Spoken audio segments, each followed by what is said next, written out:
What is your number one resource that you always go back to keep getting better and improving as a leader? Wow, that's a great question. Probably humility. I mean, yeah, I could give you a stand. I read a lot, so I'm constantly reading. I try to assume I don't know everything. I don't always get it right, but the intention is there. But I think that having that humility Mhm. really helps you tamper, modulate your, you're drinking your own Kool-Aid, if you will, Mhm. right? Mhm. You're starting to believe the things you're saying Yeah. in a way that gives you this incredible hubris, which Mhm. is dangerous, right? And so humility is that governor. And I think, having that is continues to, just keep me leveled, keep me balanced as it comes to leadership. Hello, everyone, and welcome to the Business of Learning podcast. My name is João Camargo. I am your host, and my guest here today is Ed Gaudet, who is the CEO and founder of Censinet. Ed, thank you so much for being here today. I'm super Yeah, excited to have this conversation. a pleasure, João. Of course. Oh man, I love the pronunciation. Feed my ears here. But Ed, why don't we start off this conversation here? Just as Yeah. I start every single one of these chats, just the guests telling everyone a little bit more who's listening in about themselves, about the company, who they are, and what they do. Yeah, sure. So I guess you'd call me a serial entrepreneur. I've done worked at 11 companies, mostly startups, although a couple that were just outside of that startup definition. I've taken two companies public. I've taken a couple companies private, and a couple of mergers and acquisitions in between, and a couple failures along the way too. Hmm. So I guess if I was a baseball team, I'd be batting in the high sixes, 700s, low sevens. I don't know nothing about baseball, so Mhm. that I don't know how that translates, Yeah. but I can assume it's a low average. It's been a it's been a good run. Yeah, Okay. I can't complain. Yeah. Awesome. Good stuff. And tell me a little bit more about that desire for being Yeah. a serial entrepreneur, because I think so many times business owners, they start Mhm. and they get on this journey. They're like, oh, this is going to be much tougher than I thought it was. But then there's the other opposite end of that coin where people like yourselves, they are absolutely in love with the game, getting many businesses going and just building crazy, amazing things. Talk to me more about that. Yeah, well, I think the key word there was journey. Yeah, I didn't go to school for it. I went to school for writing of all things. I was at a business school though, Hmm. and so maybe through osmosis I learned business. But I'm an autodidact. I'm a self-learner. So when I ended up in my first job in technical writing, realized quickly it was actually an internship. I was still at school. I didn't want to be a tech writer because tech writers are weird. Maybe I'm a little strange too, but there, there there was a bar there that you and I didn't quite hit. Uh-huh. And I thought, okay, I'm not sure I could do this. Maybe, the next couple of years, but I need to look for something else. And then as it turned out, because I think if you're open to the journey and you're open to letting, fate sort of do its thing, life takes you in interesting places. And Hmm. I quickly took a marketing role, sales role, product role, and realized I love to solve problems through product, through Mm. technology. And, I learned that early. I learned I was good at it. I was good at identifying trends, if you will, in the Hmm. marketplace. And yeah, I went from there. And so, the one thing also I don't, I haven't repeated industries, with one exception, Okay. and products or technologies. So I've done everything from, if you think about the classic build of applications, I've done application development tools, I've done quality assurance tools. One of the companies I worked with created the automated testing marketplace back in the 90s. I've done middleware, so infrastructure to build distributed, highly distributed systems, Hmm. cybersecurity, data security, specifically authentication, identity access management, Hmm. and healthcare. I've repeated twice as an industry because I love healthcare. Healthcare's very different. Everyone Hmm. says it's different. Everyone thinks they understand it, but you really don't understand unless you're all in. Interesting. And tell me a little bit more then about this. I'll call it the newest venture. Actually, I don't even know if that's true. So if it's not true, please tell me it's not true. But Censinet, the spark that created what you have Yeah. going on right now, and what's the big problem you guys are solving?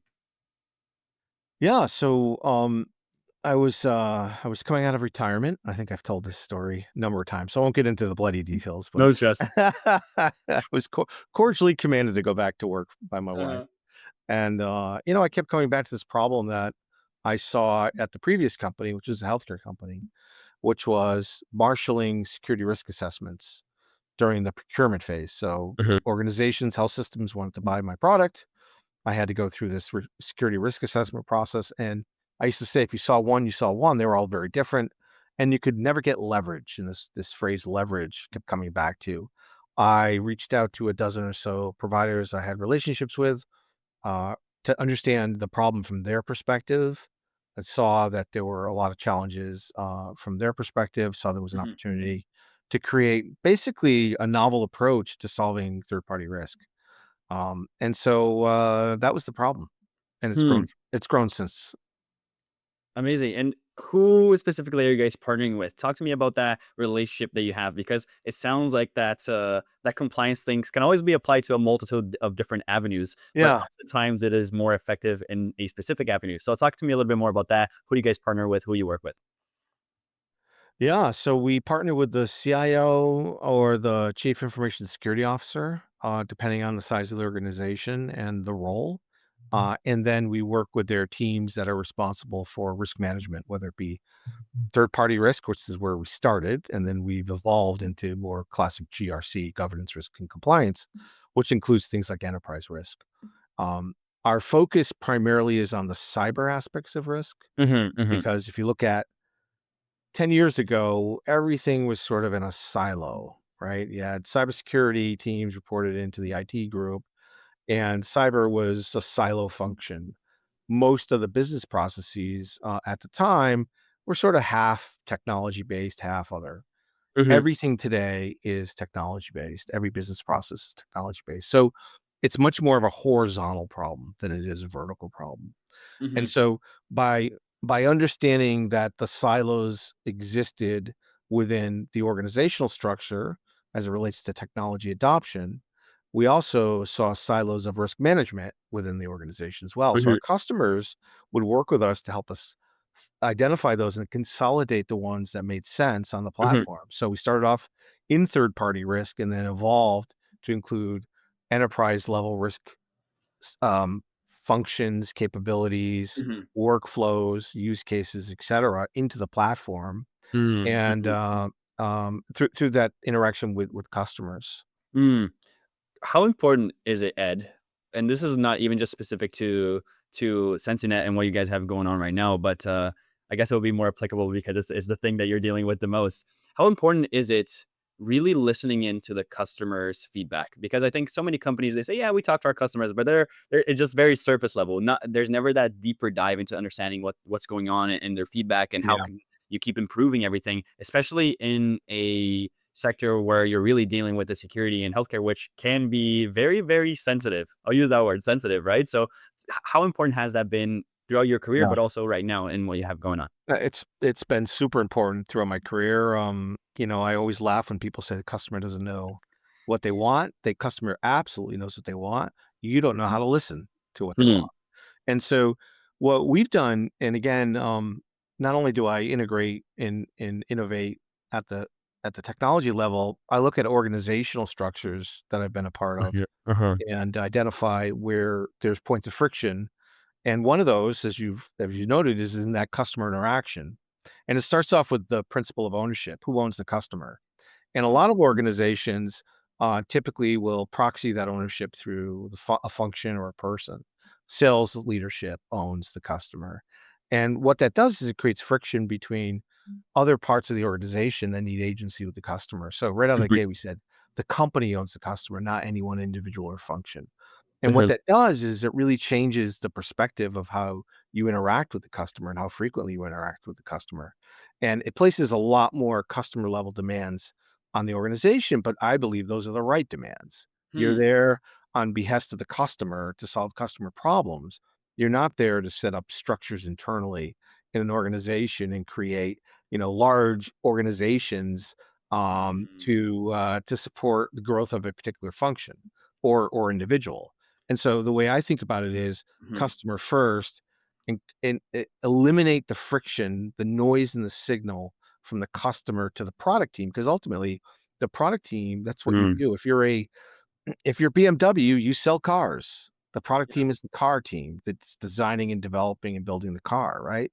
So you want that frictionless communication Mhm. between high fidelity of what the customer wants and needs, not only today, but in the future, directly with the product team. And if Yeah. it goes between silos, right, organizationally, like account management, customer Mhm. success, Mhm. sales, services, support. Remember the telephone game when you were a kid? Oh, so yeah, Yeah, never. that's I what don't think there's ever been a game where the first person said the same thing as last yeah. person ever, So ever. right, so that's what happens, right? And and that's actually, when it works. When it doesn't work, it's actually more nefarious. Mhm. Mhm. People aren't communicating because Mhm. they they'll put themselves out of a job. What Mhm. incentive does a support team have to find the root cause issues constantly at the Mhm. product level and get them to product as soon as possible? Mm. 'Cause if they did that, they wouldn't come into a meeting and report, "Look at all the tickets I have this, this quarter. We need Yeah. more people. Our ticket growth is," actually look at reducing tickets, not Mhm. growing your tickets, not growing your team, right? And Interesting. so Yeah. by changing that mindset and thinking differently about Mhm. services, about support, about Mhm. sales, about these functions that, everyone, the playbook is the same playbook. It is modifications, Sure. variations on a theme, but Yeah. for the most part, these silos of friction exist, and we have to eliminate them. That's awesome. Yeah, the framework stands, but the intricacies are always going to be different in certain situations. But the Absolutely. framework is always the same, Yeah. and it sounds to me in a way where it's moving away from getting the team internally to just put blame on anyone else. So like, oh, this wasn't my fault. Now we just need, as you said, more people to help take care of tickets. No, no, no. How can we all take this responsibility as a whole and feed the customer what they actually truly need and get the outcomes that they're looking for? So that's really, really awesome. And I'll love to shift the conversation here, Ed, into Censinet itself and the company and what you guys have going on, Yeah. especially when it comes to listening to the customer as well. So I'm actually going to use that as a tie into to the next theme here and talk about challenges for growth because I think as companies as company leaders, oftentimes we can be seen as, oh, this company is just sunshines and rainbows and everything is amazing, but internally we know that there's many challenges along the way. So Yep. what are some of the challenges that you see in your day-to-day that can sometimes be obstacles? I won't call them barriers, but obstacles in the way of achieving the growth that you're looking for? Yeah, there's a lot of challenges. Every day is a new challenge, right? So you have things that are outside of your control. Mhm. When I started the company, and we were building out the product and developing the first set of customers and getting ready to launch, Mhm. during March of 2020. Anything happened that year, that month? Do you Yeah, remember I seem to anything? Yeah. recall something. It Yeah, doesn't ring a yeah, bell, but yeah. yeah, something. We were getting on a plane to go to one of the largest healthcare conferences on Saturday, and that Mm, Thursday, the world shut down. And so, when talk about challenges to growth, we pretty much had to put our whole plans on hold for a year mhm, plus as the country, sort of reconciled with the pandemic. mhm, But, we were fortunate. We had very patient, very supportive investors, customers. We were early enough where we didn't get ahead of our skis. mhm, And so, one of the biggest challenges for any founder, CEO of a company is to make sure that you can control growth in a way, and that's hard, right? mhm, Because growth is a function of capital plus resources plus time, and you can't control time. And how do you do it in a way where it gets to a point where you can start to add to the growth in a managed way, mhm. right? So you'll see this all the time. Companies get frothy, right? And I like to say pigs get fed, hogs get slaughtered, right? If you get Mm. too far ahead of yourself, Yeah. right, you end up jacking up your burn rate, and then you've got to continue to feed that. And then lo and behold, pandemic hits, or some other macro issue, the economy hits, Mhm, and or quite frankly, you can't artificially grow fast enough to support mhm, your strategy, objectives, growth mhm, rates, right, mhm, et cetera. And it gets out of hand, and the next thing you know, you got to cut people. And so this mhm, constant seesaw of add, cut, add, cut, add, cut, mhm, um, can do damage to a culture, can do damage to an organization, Mhm. can do damage to customers, right? So Mhm. so really keeping in mind having much more of a controlled path to growth Mhm. is important. And sometimes that's in conflict with what your investors want. Mm. And so sometimes your investors want you to grow much faster and take more capital in order to support that growth, maybe ahead Mhm. of Mhm. what you can actually absorb. So that's really awesome. Thank you so much for actually sharing that. And I wanted to tie something back to what you said earlier in the conversation, which is trend recognition, pattern recognition. Mm, And throughout over now 200 and something conversations I've had with so many other business leaders, a pattern that I often hear, and I'd love to hear something that you face mm, as well, is that oftentimes just the awareness of who they are and what they do can be that hurdle to cross. But then not only the awareness, once that awareness exists, is educating the customer and the prospect on the real true value that you are able to provide, the ROI that they can get, be it monetary ROI or be it in the quality of the thing and the outcome that they will get ROI. But there's a way to measure it. And from so many of the conversations, I would say 70% plus of the businesses that I was speaking with, that's one of the always the biggest barriers to cross. Is that also the case for you guys? Do you happen to see that pattern into the day to day that when you're dealing with the systems and the teams and the execution happening internally? measuring of ROI. Not even just the measuring, but having the customers have that awareness and understand the value that they would be getting from partnering with a solution like yours. Yeah, I would say that one of the biggest challenges, and it's a slight variation of that, right, is that and this is quite frankly in any type of technology that is disruptive, right? Mhm, And so by disruption, I mean we're taking an existing process and through technology, we're changing the process mhm, in a way that's going to transform outcomes, right? And mhm, so, mhm, um, and many people don't think that way. They think about it intellectually, but in practice, they forget the holy trinity of technology adoption. You know what that is? of technology adoption, Yeah. I might have heard it before, but no, it doesn't ring a bell. People, process, and technology. Oh, That's there the you go. holy trinity. That's Okay, the Father, Son, the Holy Spirit, right?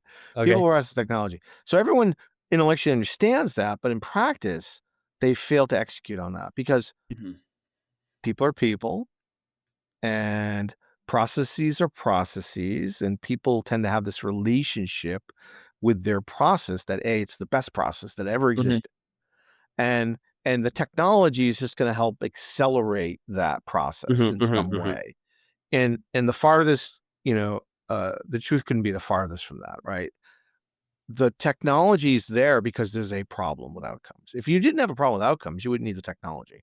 You mhm, could continue mhm, to move at the pace you're moving with whatever you're doing in support of the process. It could be Excel spreadsheets, phone calls, emails, texts, whatever it could be, right? Could be still be technology, but mhm, it could be that, manual supported process, not mhm, automated workflows, right? mhm, And then you go to the next level, which is maybe we'll throw some people at it. We'll hire some consultants. Okay. And then maybe we'll take some tech enabled consultants, but we're still going to hold on and anchor that process, mhm, right? mhm, mhm. Incremental at best change, right? Technology such as Censinet is transformative. It's going to change the way you actually look at risk management, third party enterprise risk management, because you can get so much leverage. I come back to that word leverage, right? Mhm, yeah, On the platform, we there's architecturally there's sort of two forms of applications, okay, SaaS-based applications. yeah, You have a pipeline-based application, which is basically it's a think of it as a canvas, like a Salesforce.com. yep, I get limited default functionality, but as everyone knows, you gotta customize it to meet your mhm, process, right? mhm. And how many Salesforce projects have you been on that have actually succeeded first time out of the gate, right? Very, That's a very, good question. very few, right? And so, because at the end of the day, people don't really understand their process, and their Mhm, process, quite frankly, isn't great. Otherwise, you probably wouldn't need the technology. mhm, So, not mhm, always the case, but mhm, so looking at it holistically from process to people and the technology is critical because if you're organization acquires a piece of technology and then tries to take your process and apply it to that technology, Mhm. A, it may take you 9 months or more to get it done. You most likely will fail the first time, maybe the Mhm. second time even, right? So you're not getting value out of the tool that you just purchased. Mhm. What we did was we took a different approach. We said, we're going to build it based on a concept of a network. So Mhm. a not a pipeline based application, but a two-sided network that became multi-sided Mhm. over Mhm. time. Yeah. That's built on the community interaction and the community input. We're going to purpose build workflows and automation that the community can adopt and leverage. And then we can modify, we can add to over time. We can provide bells and whistles, knobs and dials to Mhm. customize what's available, but do it in a way that continues to prioritize leverage over individual process, which may or may Mhm. not be Mhm. the right thing, right? Mm. And so that's what we've done, and it doesn't it's not for every organization, right? It's Sure. just like Epic. Epic is a big EHR in healthcare. It's now the leading EHR. Uh, the Epic approach is very different, very unique. When you started to work with Epic early on, and they still do this, right? Early Mm. on, they would say, okay, here's our technology, here's our process, our people are going to come in, they're going to help your people. It's transformative. And Sure. if the organization said, yeah, we just want to buy the EMR, the electronic medical record, we got our people, we got our process. Epic would say, call us when you're ready. Mm. You're not ready. We're not going Mhm. to sell it to you because you're going to fail. When Mhm. you're ready to adopt our approach, which is people, process, and technology, not just technology, Yeah. we're here for you. Hmm. Otherwise, good luck, right? Hmm. And Hmm. and that's such an important approach. Think about the courage it takes to say no to a customer that's gonna pay Yeah. you multi-million dollars for For your sure. technology. Yeah. Yeah. So, 100%. yeah, so that transformation isn't free, but it can move the needle on outcomes if Mm, you I let it. really like that. That's a great insight. That's a great insight, especially like getting to the point where things are so clear that you, as you said, you can make that choice of like who you want to work with and who you don't. It's really, really awesome. And I have one final question for you here. This has been incredible so far, but I do have one final question, and it's actually not a question from me. It's a question from our last guest to you, and they had absolutely no idea who you were. Oh, So boy. Okay, I love it. here's the I love it. question. You Okay. ready for it? Here Yeah, it is. yeah. What is your number one resource that you always go back to keep getting better and improving as a leader? Wow. That's a great question. Um, probably humility. I mean, yeah, I could give you I read a lot, so I'm constantly reading. I try to assume I don't know everything. I don't always get it right. But the intention is there. But I think that having that humility Mhm. really helps you tamper, modulate your, you know, you're drinking your own Kool-Aid, if you will, Mm. right? Mhm. You're starting to believe, the things you're saying in Yeah. a way that gives you this incredible hubris, which is Mhm. dangerous, right? And so humility is that governor, and I think having that is continues to just keep me leveled, keep me balanced when as it Mm. comes to leadership. Absolutely phenomenal. I love that. Ladies and gentlemen, Ed, thank you so much for your time. This has been, as I said, such an incredible and insightful conversation. Where should people go, Ed, if they want to learn a little bit more about you? And of course, also a Yeah. little bit more about Censinet or anything else that you Yeah, have you can going on. f Feel free to also shout out your podcast because I know Yeah, thank you're a you. podcast host. So go ahead. Yeah, Risk Never Sleeps podcast. You can find me on LinkedIn. And I write for Forbes Technology Council, and of course, www.censinet.com. Amazing. I will leave as many links as I can down below here if you want to check Awesome. that out. And if you're hearing this conversation, you want to hear more conversations like this, please also hit the subscribe button and I will see you on the next episode. Ed, thanks again for your time. Thank you.